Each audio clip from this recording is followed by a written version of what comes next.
ओम उमा महेश्वराय नमः। आप सभी का हमारे YouTube चैनल पर हार्दिक स्वागत है। आज सुने अमावस्या व्रत की पौराणिक कथा। हमारे हिंदू धर्म में अमावस्या काफी महत्वपूर्ण मानी जाती है। पवित्र नदियों में स्नान जरूर करना चाहिए। इस दिन पितरों के निमित्त दान करें, ब्राह्मण को भोजन कराएं। इस दिन गाय, कौवे और कुत्ते को भोजन कराने से जीवन के कष्ट दूर हो जाते हैं, पितृ का आशीर्वाद प्राप्त होता है। अब आइए सुने अमावस्या व्रत की पौराणिक कथा। एक साहूकार के 7 बेटे और 7 ही बहुओं के साथ एक बेटी भी थी। साहूकार के घर रोज एक जोगी आता था, जिसे साहूकार की बहू भिक्षा देती थी। उस जोगी को जब साहूकार की बेटी भिक्षा देने आती तो वह उससे भिक्षा नहीं लेता था और कहता कि तेरे भाग्य में सुहाग की जगह दुहाग लिखा है। लड़की को उस जोगी की ये बात बहुत बुरी लगती और एक दिन वह अपनी माँ से रोते रोते जोगी की बात बताती है। सारी बात सुनकर माँ कहती है कि कल जब जोगी आएगा तब मैं सुनती हूँ कि वह क्या कहता है और क्यों कहता है। अगले दिन फिर जोगी आता है तो साहूकारनी छिपकर बैठ जाती है और लड़की को भिक्षा देने भेजती है। जोगी उससे भिक्षा नहीं लेता और फिर वही बात दोहराता है कि तेरे भाग्य में सुहाग की बजाय दुहाग लिखा है। लड़की की माँ बाहर निकलकर आती है और जोगी से कहती है कि एक तो हम तुझे भिक्षा देते हैं और तू हमें गाली देता है। जोगी कहता है कि मैं गाली नहीं दे रहा हूँ, जो बात सच है वही कह रहा हूँ। इसके भाग्य में जो लिखा है मैं वही सब आपको बता रहा हूँ। सारी बातें सुनने पर लड़की की माँ कहती है कि जब तुझे सारी बात पता है तो इससे बचने का उपाय भी पता होगा, वह बता। जोगी कहता है कि 7 समंदर पार एक धोबन रहती है जिसका नाम सोना है। वह अमावस्या का व्रत करती है। अगर वह आकर इसे फल दे दे तभी इसका दुहाग टल सकता है, अन्यथा विवाह के समय सर्प काटने से इसके पति की मृत्यु हो जाएगी। सारी बात सुनकर माँ रोने लगी और सोना धोबिन की तलाश में निकल गई। चलते चलते रास्ते में तेज धूप पड़ रही थी, जिससे बचने के लिए वह एक पीपल के वृक्ष के नीचे बैठ गई। उसी वृक्ष पर एक गरुड़ के बच्चे अपने घोंसले में थे। एक सांप आया और गरुड़ के बच्चों को खाने के लिए लपका, लेकिन साहूकारनी ने उस सांप को मारकर बच्चों की रक्षा की। कुछ देर बाद गरुड़नी आई और सब जगह खून देखकर साहूकारनी को चोंच से मारने लगी। साहूकारनी बोली कि एक तो मैंने तेरे बच्चों को सांप से बचाया और तू मुझे ही मार रही है। सारी बातें जानने पर गरुड़नी बोली कि तूने मेरे बच्चों की रक्षा की है, इसलिए मांग, जो चाहती है सो वरदान मांग। साहूकारनी गरुड़नी से कहती है कि मुझे 7 समंदर पार सोना धोबिन के यहाँ छोड़ दो, और गरुड़नी ने वैसा ही किया। साहूकारनी वहाँ पहुँच तो गई, लेकिन सोचने लगी कि इसे कैसे मनाऊं। सोना धोबिन की भी 7 बहुएं थीं, लेकिन घर के काम को करने के लिए सदा आपस में ही लड़ती झगड़ती रहती थी। रात को जब सब सो जाते तो साहूकारनी आती और चुपके से सारा काम कर उजाला होने से पहले चली भी जाती। सारी बहुएं भी आपस में यही सोचती कि कौन सी बहू है जो सारा काम कर देती है, लेकिन एक दूसरे से पूछने की हिम्मत किसी की भी नहीं होती। काम करने की बात सोना धोबिन ने भी देखी कि आजकल बहुएं लड़ती भी नहीं है और काम भी सारा हो जाता है। सोना धोबिन ने सारी बहुओं को बुलाया और पूछा कि आजकल तुम लड़ती भी नहीं हो और घर का सारा काम कौन करता है।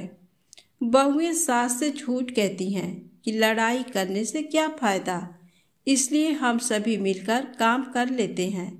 सोना धोबिन को अपनी बहुओं की बात पर विश्वास नहीं होता और वह रात में जागकर वह स्वयं सब देखना चाहती है कि कौन काम करता है। रात होने पर सोना धोबिन छिपकर बैठ जाती है कि देखूं कौन सी बहू काम करती है। रात हुई तो वह देखती है कि एक औरत चुपके से घर में घुस रही है। वह देखती है कि उसने घर का सारा काम कर दिया है और जाने की तैयारी में है। जैसे ही साहूकारनी जाने लगती है तो सोना धोबिन उसे रोकती है और पूछती है कि तुम कौन हो और क्या चाहती हो। साहूकारनी कहती है कि पहले तुम वचन भरो, तब बताऊंगी। वह वचन भरती है। तब साहूकारनी कहती है कि मेरी बेटी के भाग्य में दुहाग लिखा है, लेकिन तुम अमावस्या करती हो तो मेरे साथ चलकर उसे सुहाग दे दो। सोना धोबिन वचन से बंधी थी तो वह साहूकारनी के साथ चलने को तैयार हो जाती है। जाते हुए सोना धोबिन अपने बेटों व बहुओं से कहती है कि मैं इस औरत के साथ इनकी बेटी को सुहाग देने जा रही हूँ, लेकिन अगर मेरे पीछे से तुम्हारे पिताजी मर जाएं तो उन्हें तेल के कूपे में डालकर रख देना। धोबिन साहूकारनी के घर पहुंच जाती है। साहूकारनी अपनी बेटी का विवाह करती है तो फेरों के समय सोना धोबिन कच्चा करवा, दूध तथा तार लेकर बैठ जाती है। कुछ समय बाद सांप आया और दूल्हे को डसने लगा तो सोना धोबिन ने करवा आगे कर तार से सांप को बांध दिया और सांप मर गया। अब सोना धोबिन ने लड़की को सुहाग दिया और कहा कि जितनी अमावस्याएं मैंने की हैं उन सभी का फल साहूकार की इस लड़की को मिलेगा। अब आगे जो अमावस्या मैं करूंगी उनका फल मेरे पति व बेटों को मिलेगा। सभी लोग अमावस्या की जय जयकार करने लगे। सोना धोबिन अपने घर वापस जाने को तैयार हुई तो साहूकारनी ने कहा कि तुमने मेरे जमाई को जीवन दान दिया है, इसलिए तुम जो चाहो मांग लो। सोना धोबिन बोली कि मुझे कुछ नहीं चाहिए और वह चली गई। रास्ते में चलते हुए अमावस्या आ गई। उसने पीपल के पेड़ के नीचे बैठकर कहानी कही, व्रत रखा और पीपल के पेड़ की 108 बार परिक्रमा की। पीपल के पेड़ की पूजा के बाद वह घर जाती है तो देखती है कि उसका पति मरा पड़ा है। अब रास्ते में जो अमावस्या उसने की थी उसका फल अपने पति को दे दिया, जिसके प्रभाव से वह पुनः जीवित हो गया। सब कहने लगे कि तूने ऐसा क्या किया जो तेरा पति जिंदा हो गया। वह कहती है कि मैंने तो ऐसा कुछ नहीं किया है, बस रास्ते में अमावस्या आ गई थी जिसका मैंने व्रत किया, कहानी कही और पीपल के वृक्ष की 108 बार परिक्रमा की। अब सारी नगरी में ढिंढोरा पिटवा दिया गया कि हर कोई अमावस्या करेगा, पूजा करेगा, व्रत रखेगा, कहानी कहेगा और पीपल के वृक्ष की 108 बार परिक्रमा करेगा। हे अमावस्या माता, जैसा आपने साहूकार की बेटी का सुहाग दिया वैसे ही सबको देना। तो प्रेम से बोले अमावस्या माता की जय हो। अब आइए सुने अमावस्या व्रत की दूसरी पौराणिक कथा। एक गांव में सास और बहू अकेले रहते थे और उनका बेटा विदेश में कमाने के लिए गया था। सास और बहू दोनों एक दूसरे की देखभाल करते थे। एक दिन बहू ने खाना नहीं खाया तो सास ने बहू से पूछा कि आज तुमने खाना क्यों नहीं खाया। तब बहू ने कहा कि सासू माँ, आज मेरा 3 पनौती अमावस्या का व्रत है, इसलिए मैंने खाना नहीं खाया। तब सासू ने कहा कि बहू, ये व्रत क्या होता है और ये व्रत करने से क्या फल मिलता है, मुझे भी समझाओ। तब बहू ने कहा कि सासू माँ, 3 पनौती अमावस्या का व्रत करने से बहुत पुण्य मिलता है। घर में अन्न धन बना रहता है, सुख शांति रहती है तथा अटल सुहाग मिलता है और पुत्र प्राप्ति होती है। इस व्रत में प्रत्येक वर्ष अलग अलग खाना खाया जाता है और विष्णु भगवान के मंदिर में चढ़ाया जाता है या फिर किसी ब्राह्मण को दान दिया जाता है। इस व्रत में पहले साल शक्कर, घी और चावल से बना खाना खाया जाता है। पहले साल व्रत पूर्ण होने के बाद 1.25 किलो चावल और 1 कटोरी घी तथा 1 कटोरी शक्कर का दान किसी ब्राह्मण को दान दिया जाता है। दूसरे साल जौ, घी और शक्कर से बना खाना खाया जाता है। जब दूसरे साल व्रत पूर्ण हो जाए तो 1.25 किलो जौ, 1 कटोरी घी तथा 1 कटोरी शक्कर किसी मंदिर में चढ़ाएं या फिर किसी ब्राह्मण को दान देना होता है। तीसरे साल गुड़, तिल और घी से बने व्यंजन खाने चाहिए। जब तीसरे साल व्रत पूर्ण हो जाए तो आधा किलो तिल, गुड़ तथा 1 कटोरी घी किसी मंदिर में चढ़ाया जाता है या फिर किसी ब्राह्मण को दान दिया जाता है। फिर बहू ने कहा कि इस व्रत का अगर संकल्प लेते हैं तो इसे पूरा करना जरूरी होता है। अगर पूरा नहीं कर सकते तो सास बहू में झगड़ा और घर में अशांति होती है। तब सासू ने कहा कि मेरी तो उम्र हो गई है, लेकिन तुम ये व्रत करो। और बहू ये व्रत का आरंभ करती है। लेकिन एक दिन बहू ने किसी के कहने पर गेहूं से बनी रोटी खा ली और अमावस्या माता इस बात से नाराज हो गई। जो सास और बहू बहुत ही प्यार से रहते थे, उन दोनों में झगड़े होने लगे। सभी गांव वाले भी हैरान हो गए कि ये सब क्या हो रहा है। सास अपनी बहू को कहने लगी कि तू जब से हमारे घर में बहू बन के आई हो, तब से हमारे घर की लक्ष्मी चली गई हैं। तब बहू ने कहा कि आपके घर की लक्ष्मी चली गई तो कहाँ मिलेंगी, मुझे बताओ, मैं लक्ष्मी को लेकर आऊँगी। तब सासू ने कहा कि लक्ष्मी तुमको समुद्र के बीच में भगवान विष्णु के पैर दबाते हुए मिलेंगी। तब बहू ये कहकर चली जाती है कि अब जब तक मैं लक्ष्मी को लेके नहीं आऊँगी तब तक इस घर में पैर नहीं रखूँगी। इतना कहकर बहू लक्ष्मी की खोज में निकल जाती है। जब बहू लक्ष्मी को खोजने के लिए घर से निकलती है तो उसे बीच रास्ते में एक गाय माता मिलती हैं। वह बहू से पूछती हैं कि आप कहाँ जा रही हैं। तब बहू ने कहा कि हे गाय माता, मेरी सासू मुझे कहती हैं कि मेरे आने से उनके घर में अन्न धन की कमी हो गई है और उनके घर की लक्ष्मी चली गई है, तो मैं लक्ष्मी को लेने जा रही हूँ। तब गाय माता ने कहा कि हे बेटी, अगर तुम जा ही रही हो तो भगवान से मेरे बारे में भी पूछ लेना। तब बहू बोलती है कि ठीक है गाय माता, बताओ, मैं आपके बारे में भी पूछ लूँगी। तब गाय माता बोलती हैं कि मेरा जब भी बछड़ा होता है वह मर जाता है, जिंदा नहीं रहता। तुम भगवान से पूछ लेना कि मेरे साथ ऐसा क्यों हो रहा है, मैंने ऐसे कौन से कर्म किए हैं। तब बहू बोली, गाय माता, मैं आपके बारे में ज़रूर पूछ लूँगी। ये कहकर बहू आगे बढ़ती है। जब आगे जाते ही बहू को एक घोड़ी मिलती है जिसके गले में घट्टी बंधी हुई होती है। घोड़ी ने भी कहा कि बेटी, तुम मेरे दुख का निवारण भी भगवान से पूछ लेना। तब बहू ने कहा, जरूर पूछ लूँगी। ये कहकर बहू आगे बढ़ती है। आगे जाते ही बहू को एक अंधा और बहरा बुजुर्ग मिलता है। वह भी बहू से अपनी समस्या भगवान से पूछने के लिए कहता है। तब बहू उसकी समस्या भी भगवान से पूछने का कहकर आगे बढ़ती है। आगे जाते ही बहू को एक बूढ़ी औरत मिलती है जो हाथ और पैर से अपाहिज होती है। वह भी बहू से अपनी समस्या भगवान को पूछने के लिए कहती है। तब बहू उसके समस्या को भी पूछने के लिए तैयार हो जाती है और आगे बढ़ती है। आगे जाने पर बहुत थक जाती है और एक आम के पेड़ के नीचे बैठ जाती है।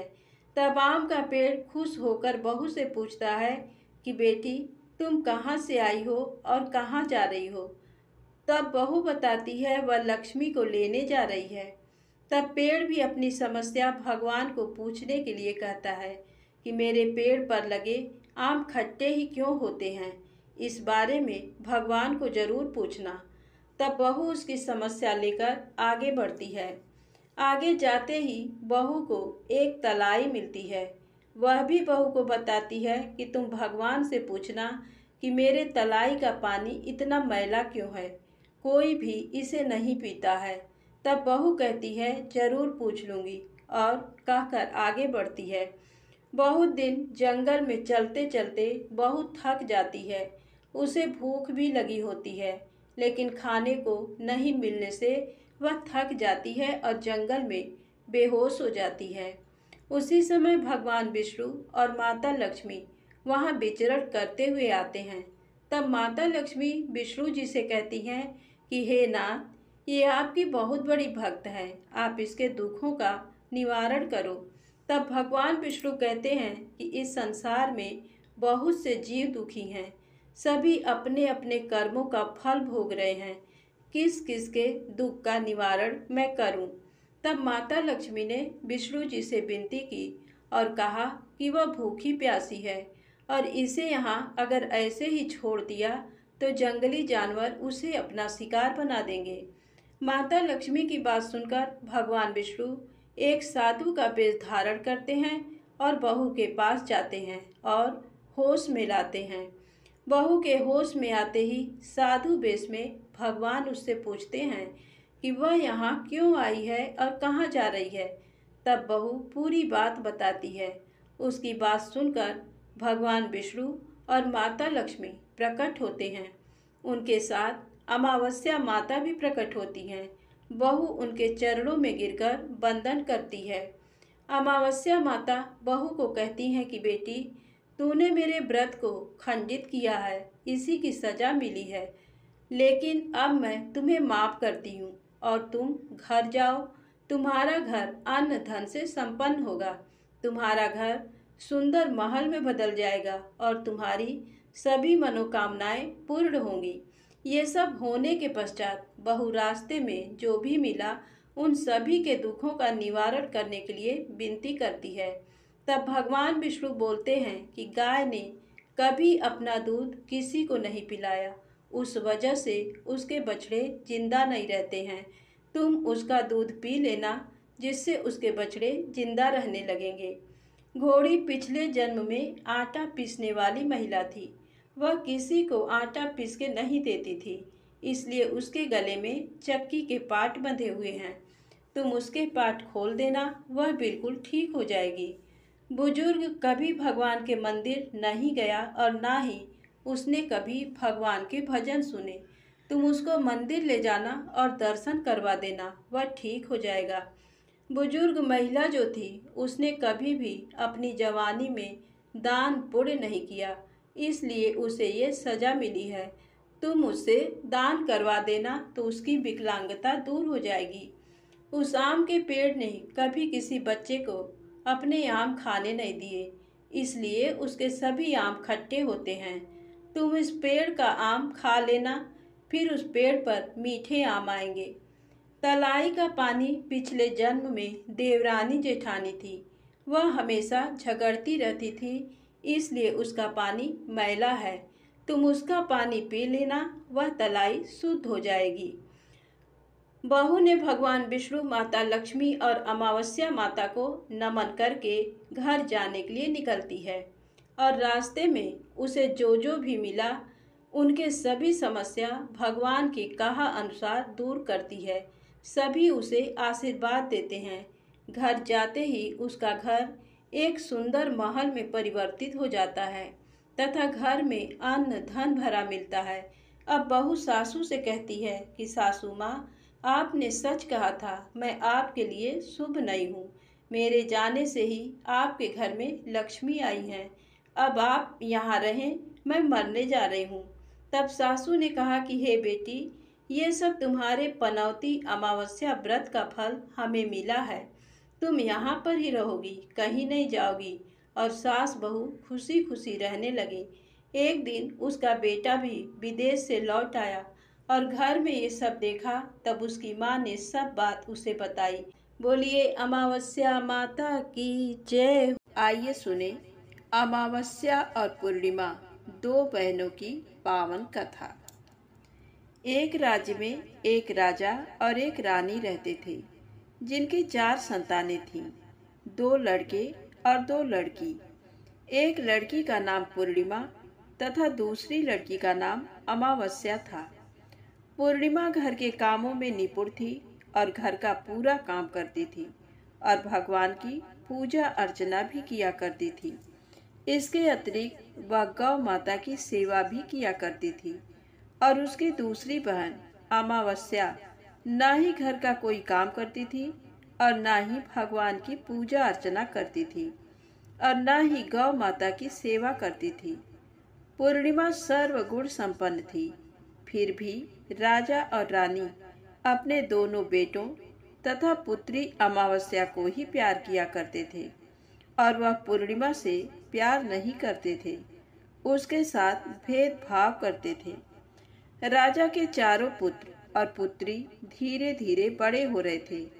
जब वे बड़े हो गए, राजा ने अपने दोनों पुत्रों का विवाह योग्य कन्याओं के साथ करा दिया। इसके बाद रानी ने राजा से कहा कि अब दोनों पुत्री विवाह के योग्य हो गई हैं और इन दोनों का विवाह भी करा दो। लेकिन पुत्री अमावस्या का विवाह किसी बड़े खानदान में कराना और पूर्णिमा का विवाह किसी गरीब परिवार में कराना, क्योंकि पूर्णिमा को केवल भगवान की पूजा पाठ करना ही पसंद है और गाय की सेवा करना पसंद है।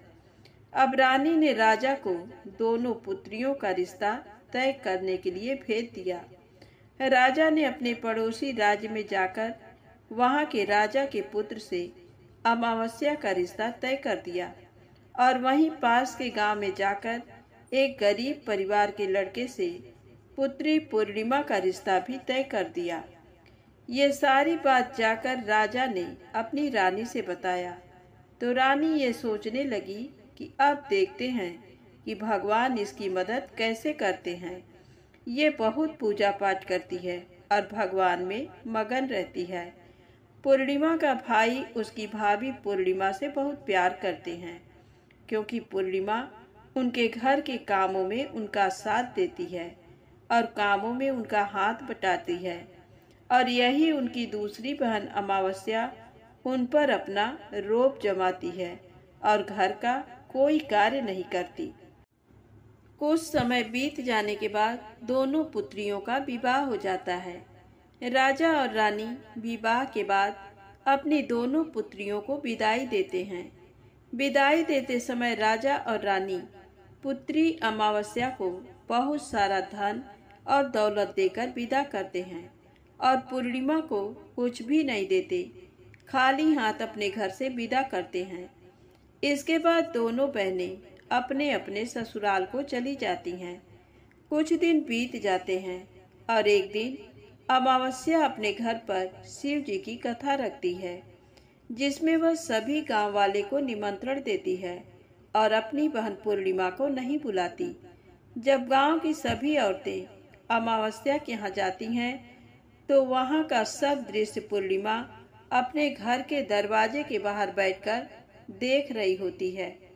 तब वहाँ से गुजर रही औरतें पूर्णिमा से कहती हैं कि तुम्हारी बहन के यहाँ शिव जी की कथा रखी है, क्या तुम नहीं चलोगी? पूर्णिमा ने कहा, मुझे निमंत्रण नहीं आया, मैं नहीं जा सकती। सभी गांव की औरतों ने पूर्णिमा से कहा, बुलाया नहीं तो क्या हुआ, भगवान शिव की कथा है, तुम हमारे साथ चलो। गांव की सभी औरतों की बात मानकर पूर्णिमा भी उनके साथ भगवान शिव की कथा में अमावस्या के घर चली जाती है। जब अमावस्या की नज़र पूर्णिमा पर पड़ती है तो वह कहती है कि तुम यहाँ कैसे चली आई, मैंने तो तुम्हें बुलाया नहीं था। खैर कोई बात नहीं, अब तुम आ ही गई हो तो चुपचाप बैठी रहना। और ये कहते हुए अमावस्या ने पूर्णिमा की गरीबी का भी मजाक उड़ाया। पूर्णिमा की आंखों में आंसू आ गए और रोते रोते मन ही मन में पूर्णिमा भगवान शिव से विनती करती है, हे भगवान, क्या पूजा पाठ करना गलत है? गौ माता की सेवा करना गलत है? आखिर मेरी गलती क्या है? आप मुझ पर अपनी कृपा दृष्टि कब बनाएंगे? पूर्णिमा बार बार भगवान शिव से यही कहती रहती है। इतने में शिव कथा पूरी हो जाती है। और अमावस्या भगवान का प्रसाद बांटने लगती हैं। वह सभी लोगों को प्रसाद देती है, लेकिन पूर्णिमा को वह प्रसाद नहीं देती। पूर्णिमा बिना प्रसाद के ही अपने घर लौट जाती है। रास्ते में वो ये सोचते हुए चलती है कि यदि बच्चे उससे कथा का प्रसाद मांगेंगे तो वह उन्हें क्या जवाब देगी। उसने सोचा था कि वह अपने मायके, अपने भाई और भौजाई के यहाँ जाएगी और वहाँ जाते हुए बच्चों के लिए कुछ लेकर जाएगी। ऐसा सोचते हुए वह अपने घर वापस लौट आई। घर वापस लौटकर आने के बाद वह अपने पति और बच्चों से कहती है कि वह अपने मायके जा रही है। पति ने कहा ठीक है, और कुछ समय के बाद पूर्णिमा अपने मायके के लिए रवाना हो गई। चलते चलते रास्ते में एक चबूतरा आया जिस पर तुलसी का पौधा लगा था। उस चबूतरे पर एक बूढ़ी अम्मा बैठी हुई थी। वह कोई और नहीं, साक्षात तुलसी माँ थी। उस बूढ़ी माता ने पूर्णिमा से कहा, बिटिया तुम कौन हो और कहाँ जा रही हो। पूर्णिमा अपना परिचय देती है। परिचय देने के बाद बूढ़ी औरत ने पूर्णिमा से कहा कि यहाँ तुलसी का पौधा सूख रहा है, इसमें थोड़ा सा पानी डाल दो और इस चबूतरे की साफ सफाई कर दो, जिससे मुझे थोड़ी ठंडक मिलेगी। पूर्णिमा ने कहा कि ठीक है माँ, मैं तुलसी में पानी डाल देती हूँ, और कहा कि साफ सफाई भी कर देती हूँ। पूर्णिमा ने साफ सफाई करने के बाद बूढ़ी अम्मा को भी नहला दिया और बूढ़ी अम्मा की भी सेवा की, उनके पैर दबाए और बूढ़ी अम्मा से कहा कि माँ जी और बताइए, मैं आपकी क्या सेवा करूं? और कोई काम है तो बता दीजिए, मैं कर दूंगी। बूढ़ी अम्मा ने कहा कुछ नहीं, अब तुम जाओ और वापस जाते समय मुझसे मिलते हुए जाना। पूर्णिमा ने बूढ़ी अम्मा से कहा ठीक है माँ, मैं जाती हूँ, वापस आते वक्त आपसे मिलते हुए जाऊंगी। कुछ समय आगे चलने के बाद एक शिव मंदिर आया। वहाँ पर उसे एक बूढ़े बाबा मिले जो मंदिर के बाहर बैठे हुए थे। वह कोई और नहीं, साक्षात भोलेनाथ थे। उन्होंने पूर्णिमा से कहा कि कहाँ जा रही हो, तुम कौन हो। तब पूर्णिमा ने अपना परिचय दिया और फिर उस बूढ़े बाबा ने पूर्णिमा से कहा इस चबूतरे की और इस मंदिर की सफाई कर दो। तब पूर्णिमा ने मंदिर की और चबूतरे की साफ सफाई कर दी और वहाँ पर पूजा पाठ अर्चना भी की। और साफ सफाई पूजा अर्चना करने के बाद उन्होंने बूढ़े बाबा को भी नहला दिया और उनसे कहा कि बाबा और कोई काम हो तो बताइए। तब बूढ़े बाबा ने कहा नहीं बेटी, अब तुम जाओ और वापस आते वक्त मुझसे मिलते हुए जाना।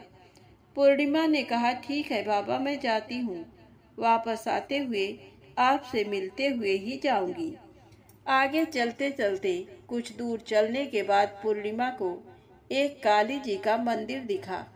वहाँ भी एक बूढ़ी अम्मा चबूतरे पर बैठी हुई थी। उस बूढ़ी औरत ने भी पूर्णिमा से कहा कि बेटी तुम कौन हो, कहाँ जा रही हो। तब पूर्णिमा ने उस बूढ़ी औरत को भी अपना परिचय दिया। बूढ़ी औरत ने पूर्णिमा से कहा कि यहाँ पर सभी पूजा पाठ करने के लिए आते हैं, लेकिन मंदिर की साफ सफाई करने के लिए कोई नहीं आता, इसलिए तुम मंदिर की और चबूतरे की साफ सफाई कर दो।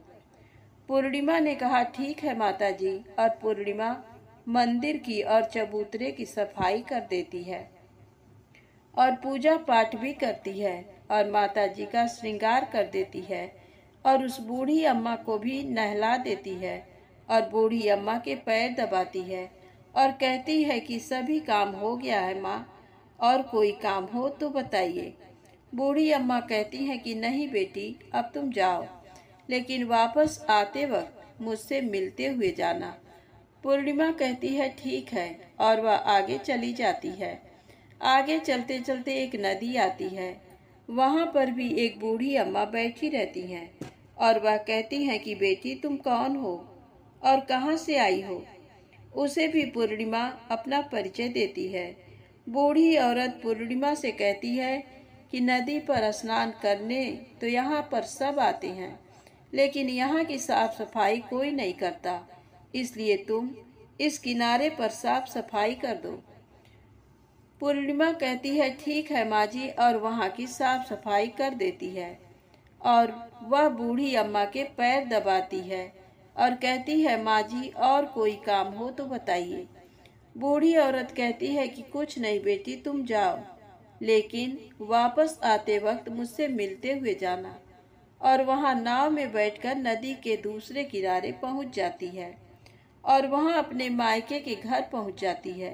वहाँ पर पूर्णिमा के भाई और भाभी उसे देखकर बहुत खुश हो जाते हैं और वे पूर्णिमा की बहुत खातिरदारी करते हैं और उससे बहुत सारी बातें करते हैं और कहते हैं कि बच्चों को भी साथ में लेकर आती तो बहुत अच्छा होता।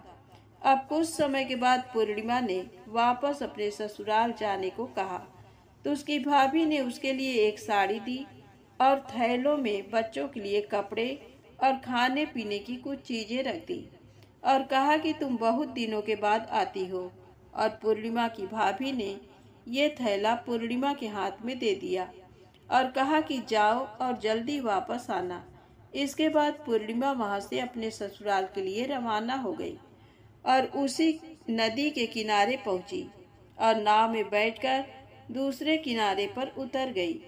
वहां पर उतरने के बाद वहां पर उसे वही बूढ़ी अम्मा मिली जो साक्षात गंगा मैया थी। उस बूढ़ी अम्मा ने पूर्णिमा को एक थैला दिया और कहा कि इसे तुम अपने घर जाकर ही खोलना। उन्हें लेकर पूर्णिमा वहां से रवाना हुई। आगे कुछ दूर चलने पर काली माँ का मंदिर आया। वहां पर काली माँ बूढ़ी माँ के रूप में विराजमान थी। उसने कहा, आ गई बेटी पूर्णिमा। पूर्णिमा ने कहा, हाँ माँ जी, मैं आ गई। तो काली माँ ने उसे एक थैला दिया और कहा, तुम ये थैला अपने घर जाकर खोलना। अब पूर्णिमा के पास 3 थैले हो गए थे। तीनों थैली लेकर पूर्णिमा आगे बढ़ी। कुछ दूर जाने पर शिव जी का मंदिर आया, जहाँ बूढ़े बाबा के रूप में शिव जी स्वयं विराजमान थे। बूढ़े बाबा ने कहा, पूर्णिमा तुम वापस आ गई। पूर्णिमा ने कहा, हाँ बाबा, मैं वापस आ गई। बूढ़े बाबा ने भी पूर्णिमा को एक थैला दिया और कहा कि ये थैला तुम घर जाकर ही खोलना। पूर्णिमा ने कहा, ठीक है। अब पूर्णिमा के पास 4 थैले हो गए।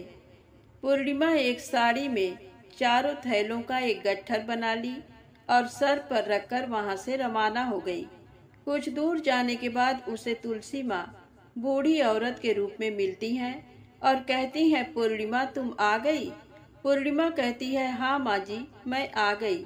वह बूढ़ी औरत भी उसे एक थैला देती है और कहती है कि ये थैला तू अपने घर जाकर ही खोलना। पूर्णिमा कहती है, ठीक है माँ जी। अब पूर्णिमा के पास 5 थैले हो गए थे। पूर्णिमा वहां से रवाना हुई तो वापस अपने घर पहुंच गई। पूर्णिमा ने थैले को नीचे रखा और सबसे पहले अपने मायके का थैला खोलकर देखने लगी। उसमें बच्चों के लिए अच्छे अच्छे कपड़े और खाने पीने की चीजें थीं और उसमें कुछ गहने भी थे। पूर्णिमा ने कपड़े अपने बच्चों को दे दिए और खाने पीने की चीजें भी बच्चों को दे दी। बच्चे ये सब पाकर बहुत खुश हुए। पूर्णिमा ने दूसरा थैला खोला जो उसे गंगा माँ ने दिया था। उसमें ढेर सारे हीरे जवाहरात, सोना चांदी थे। इसके बाद अब पूर्णिमा ने तीसरा थैला खोला जो उसे काली माता ने दिया था।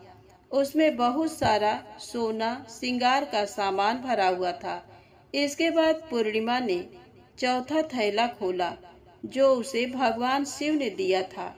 उसमें बहुत सारा धन संपत्ति भरा हुआ था और बहुत सारी खुशियां भरी हुई थी। इसके बाद अब पूर्णिमा ने 5वां थैला खोला जो उसे तुलसी माँ ने दिया था। उसमें चावल, दाल और 7 प्रकार की खाने की चीजों से भरा हुआ था। अब पूर्णिमा के घर में किसी भी चीज की कमी नहीं थी। उसका घर धन धान्य से भरा हुआ था और परिपूर्ण था। अब पूर्णिमा और उसका परिवार सुख में जीवन व्यतीत करने लगा। अब पूर्णिमा के मन में विचार आया कि क्यों न शिव जी की कथा कराई जाए और शिव जी की कथा में एक कार्यक्रम रखा।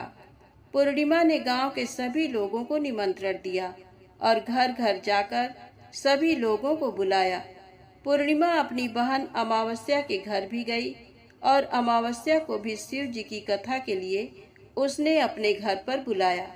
जब अमावस्या पूर्णिमा के घर शिव जी की कथा में आई तो उसने देखा कि पूर्णिमा के घर में किसी भी चीज की कोई कमी नहीं है। इतना सारा धन दौलत देखकर अमावस्या आश्चर्यचकित हो गई। उसने पूर्णिमा से कहा कि तुम्हारे घर में इतनी धन और दौलत कहाँ से आई?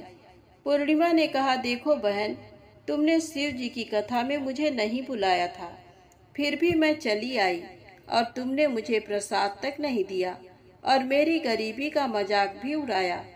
उसके बाद मैं अपने घर आ गई और घर आते हुए मन ही मन में सोच रही थी कि अपने मायके जाऊंगी और मैं अपने मायके चली गई और जो कुछ घटना इस बीच हुई वह सभी घटना अपनी बहन अमावस्या को बताती है।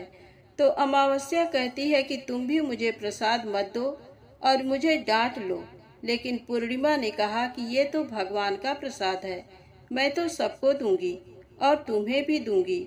फिर भी अमावस्या ने प्रसाद नहीं लिया और वह सीधे अपने घर चली गई। घर जाकर अपने बच्चों से कहकर वह अपने मायके जाने के लिए तैयार हो गई और मायके के लिए निकल गई। उसे भी रास्ते में चलते चलते तुलसी माँ मिली, जो चबूतरे पर बूढ़ी माँ के रूप में बैठी हुई थी। बूढ़ी माँ ने अमावस्या से कहा कि बेटी, कौन हो तुम और कहाँ जा रही हो?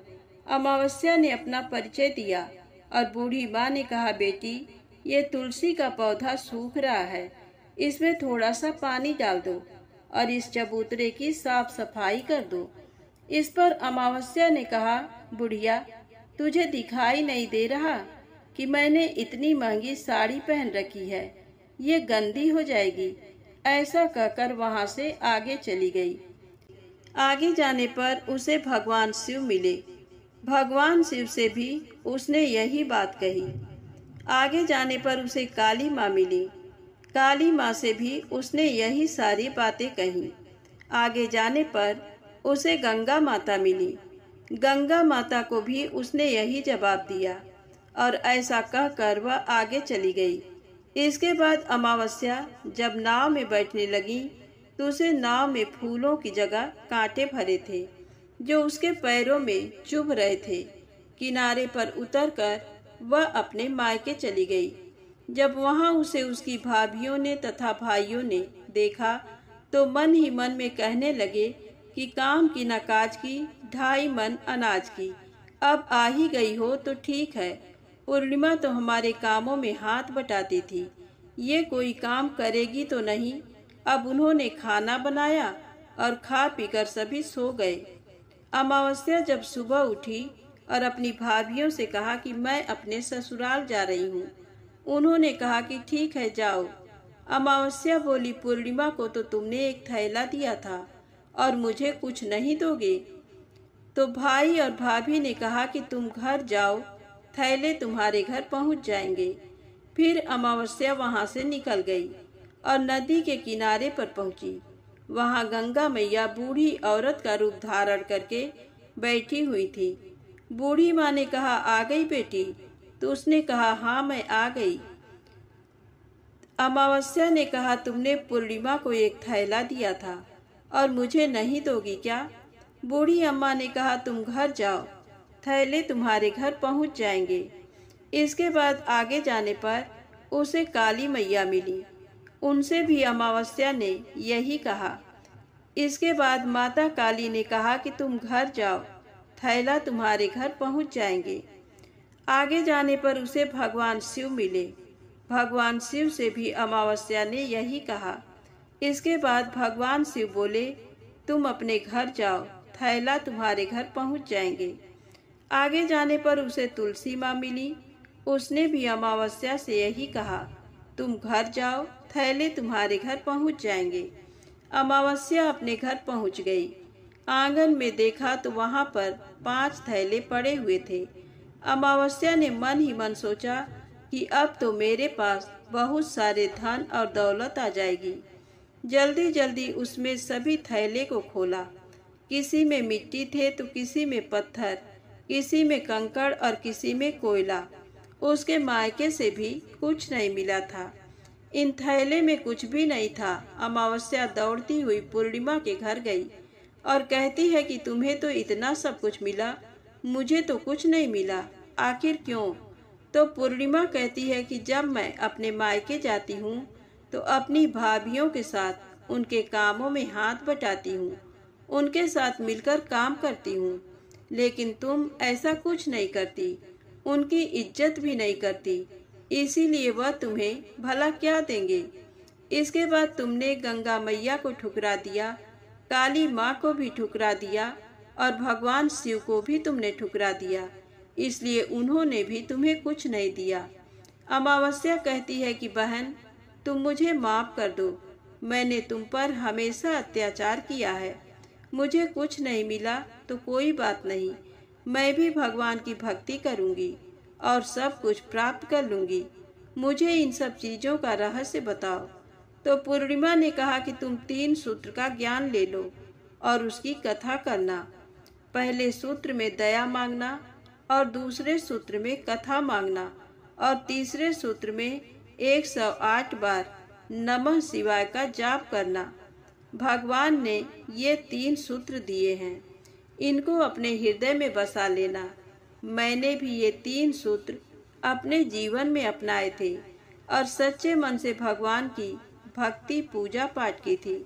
फिर भगवान ने मुझे ये सब कुछ दिया और तुम्हारे पास जो कुछ था वह भी सब खत्म हो गया। इसके बाद अमावस्या अपने घर गई और भगवान की पूजा पाठ करने लगी। भगवान शिव से उसने माफ़ी मांगी और गौ माता की सेवा भी की और दूसरों की मदद भी करने लगी। तो प्रेम से बोले, अमावस्या माता की जय हो।